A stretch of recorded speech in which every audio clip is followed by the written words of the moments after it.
मनुष्य जीवन के विकसन का उच्चतम मानबिंदु श्री रामायण महाकाव्य में महर्षि वाल्मीकि ने स्त्री जीवन का महान वर्णन किया है। सुंदरता तथा पवित्रता की मूर्ति सहचारिणी के रूप में अपने पति समवेत हर कठिन परिस्थिति में कोई भी शिकायत न करते हुए हर संकट का सहजता से सामना करने वाली, अपहरण होने के बावजूद अपने चारित्र की रक्षा करने वाली, ऐसा जिसका वर्णन किया जाता है वह महान पतिव्रता जनक नंदिनी तथा प्रभु श्री राम की धर्मपत्नी सीता।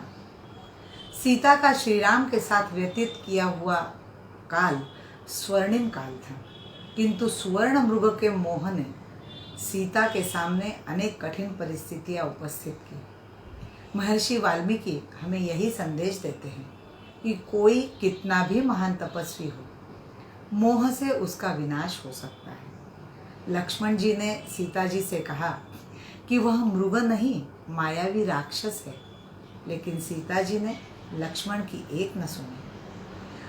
अविवेक में के वश में होकर उसने लक्ष्मण जी को भला बुरा कहा और उसके पश्चात रावण ने सीता जी का अपहरण कर लिया। इसके लिए सीता जी की मोहवश बुद्धि ही कारण बनी, किंतु यह बात विशेष है कि अपहरण के पश्चात रावण की स्वर्ण नगरी और ऐश्वर्य का सीता जी को कभी मोह नहीं हुआ। वह श्री राम के सामर्थ्य का, उनके गुण वैशिष्ट्य का वर्णन करके रावण को चेतावनी देती, अपनी पवित्रता और शील का रक्षण करती। रावण के वध के पश्चात प्रजाजनों के विशेष विरोध के कारण सीता को अग्निदिव्य करना पड़ा। श्री राम के राज्याभिषेक के बाद श्री राम जी को राज कर्तव्य पालन हेतु गर्भवती सीता का त्याग करना पड़ा था। उस समय श्री राम के राजधर्म के प्रति समझदारी तथा विवेक दिखाकर सीता जी ने लक्ष्मण से कहा था, मेरा शरीर केवल दुख सहन करने के लिए ही बना है।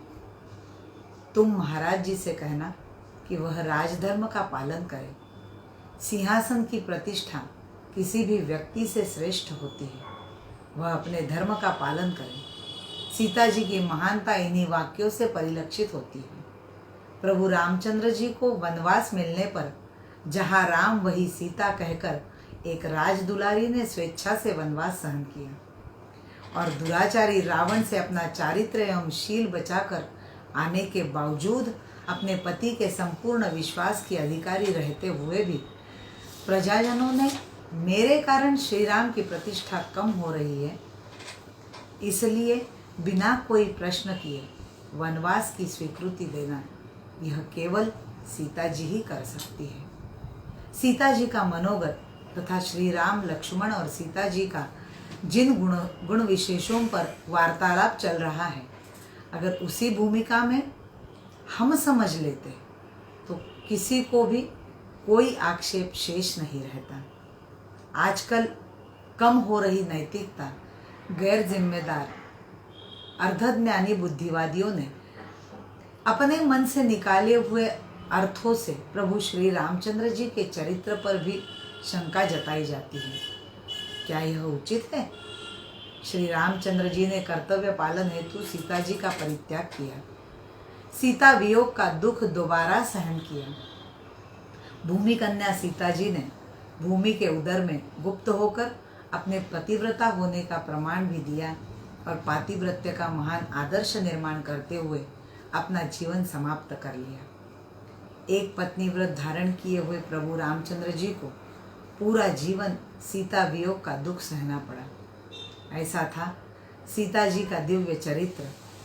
त्याग, समर्पण और पतिपरायणता के इन्हीं दिव्य गुणों से देवी सीता प्रातस्मरणीय बनी।